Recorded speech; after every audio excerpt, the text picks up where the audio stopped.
Hi friends, ఈ ప్రపంచంలో చాలా మతాలు ఉన్నాయి. దాదాపు 4000 నుంచి 10,000 వరకు మతాలు ఉన్నాయని అంచనా.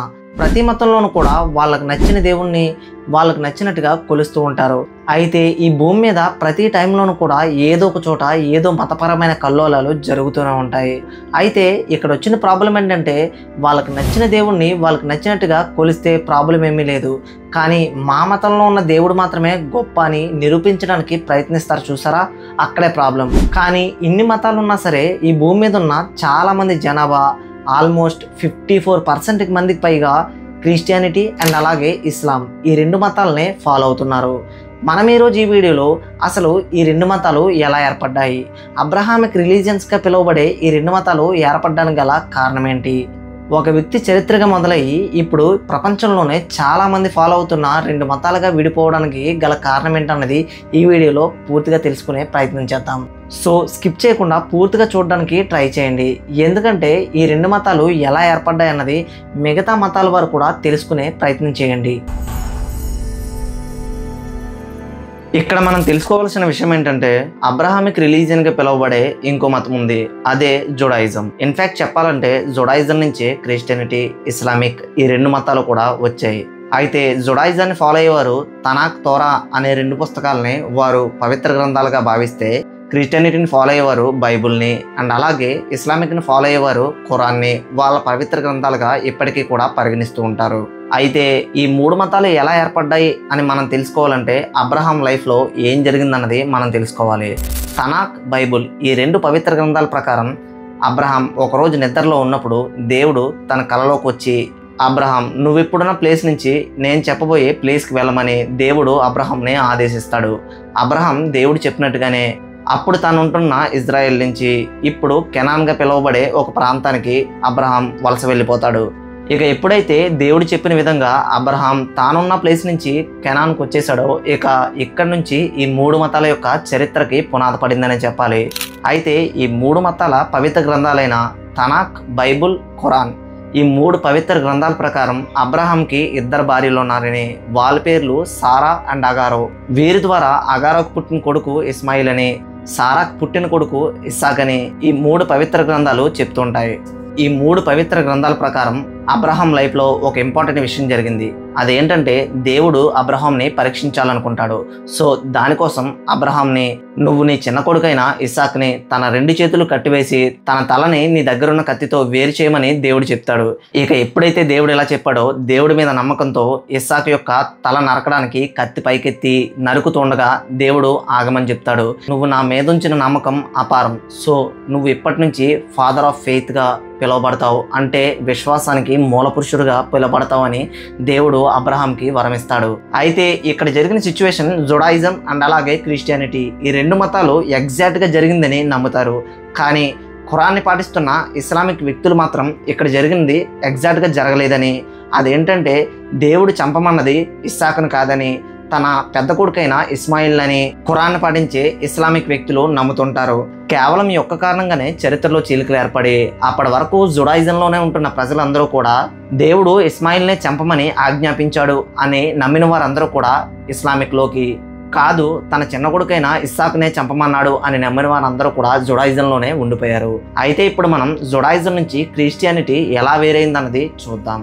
కానీ దానికంటే ముందు మీ అందరికీ ఒక వివరణ ఇవ్వాలి. నేను ఒక హిందువుని, కానీ నాకు తెలిసిన కొంతమంది క్రిస్టియన్స్ ఫ్రెండ్స్ ద్వారా దేవుడు అబ్రహాంకి సారా అనే ఒక భార్యనిచ్చాడని, తన ద్వారా ఒక కుమారుడు పుడతాడని దేవుడు వరమిచ్చాడని క్రిస్టియన్స్ నమ్ముతూ ఉంటారు. కానీ వృద్ధాప్యం వచ్చేసినా సరే సారాకి అబ్రహాంకి పిల్లలు లేరని, అయితే దేవుడు ఇస్తానన్న కుమారుడు నా ద్వారా కాదేమోనని సారాకి ఒక ఆలోచన పుడుతుంది. దీంతో నువ్వు 2వ పెళ్లి చేసుకో, దాని ద్వారా దేవుడు ఇస్తానన్న కుమారుడు నీకు కలుగుతాడని సారా అబ్రహాంని ప్రేరేపిస్తుంది. ఆ తర్వాత అబ్రహాం అగారా అనే ఇంకో అమ్మాయిని పెళ్లి చేసుకుని ఇస్మాయిల్ అనే ఒక అబ్బాయిని కంటాడు.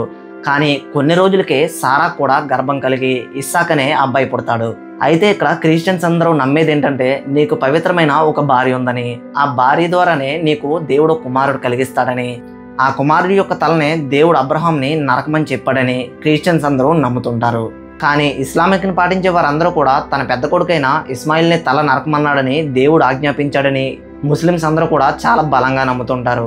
ఇలా ఒక బలమైన కారణం వల్ల అప్పటి వరకు జుడాయిజంలో ఉన్న వ్యక్తులందరూ కూడా కొంతమంది ముస్లింలుగాను మరికొంతమంది జుడాయిజంలోనే ఉండిపోయారు.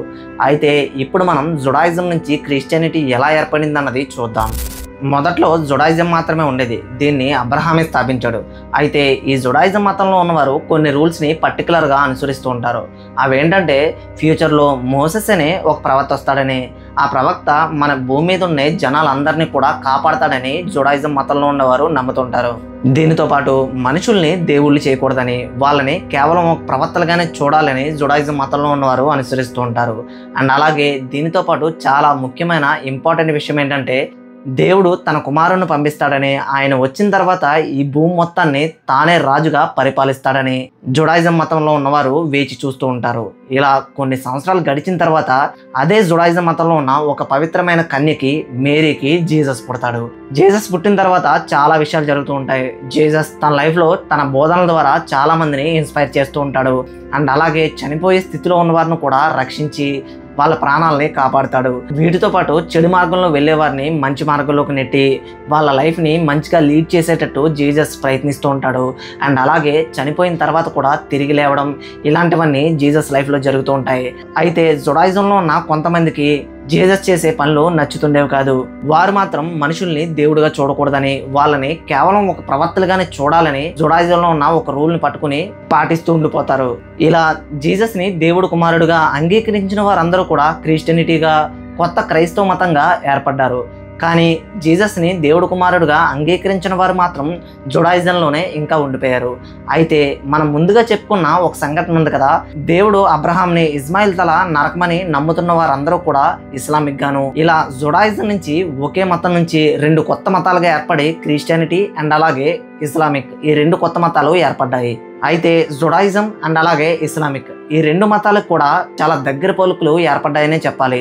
అదేంటంటే జీసస్ని కేవలం ఒక మెసెంజర్గా, ఒక ప్రవక్తగానే చూస్తారు. వాళ్ళు దేవుడు కుమారుడిగా ఇంకా అంగీకరించరు. జుడాయిజంలో ఉన్నవారు ఇప్పటికీ కూడా దేవుడు కుమారుడు వస్తాడని ఇప్పటికీ నమ్ముతూ ఉంటారు. దాదాపు 450 BCలో ప్రచురించబడిన జుడాయిజం యొక్క పవిత్ర గ్రంథమైన తనాక్ నుండే కొన్ని మార్పులు చేర్పులతో 16 ADలో ఖురాన్ని ప్రచురించారు. అయితే ఇస్లాంను పాటించే వారందరూ కూడా మహమ్మద్ ప్రవక్తని వాళ్ళ చివరి ప్రవక్తగా అనుసరిస్తారు. ఆయనకే ప్రస్తుతం అరేబియా మక్కా ప్రాంతంలో గ్యాబ్రియల్ అనే దేవత ద్వారా అల్లా కొన్ని సూచనలు పంపించాడని, అదే వాళ్ళు పాటిస్తున్న ఖురాన్గా ఇప్పటికీ కూడా ప్రచురితమవుతుంది. ఈ మూడు మతాల యొక్క పవిత్ర గ్రంథాలైన తనాక్, బైబుల్, ఖురాన్ ఈ మూడు కూడా ఎప్పుడు ప్రచురితమయ్యాయి అనే ఒక టైం లైన్ చూస్తే జుడాయిజం యొక్క పవిత్ర గ్రంథమైన తనాక్ తోరా దాదాపు 450 BCలో ప్రచురిస్తే, ఆ తర్వాత కొద్దిగా లేట్గా బైబుల్ని 50 ADలో ప్రచురించారు. కానీ ఇస్లాంను పాటించే వాళ్ళ యొక్క పవిత్ర గ్రంథమైన ఖురాన్ని చూస్తే ఈ రెండింటికంటే లేట్గా 700 to 750 ADలో ప్రచురించారని చరిత్ర చెప్తుంది. అయితే ఈ మూడు గ్రంథాలు వేరువేరుగా ఉన్నా సరే వాటిలో చాలా విషయాలు చాలా సిమిలర్గా ఉంటాయి.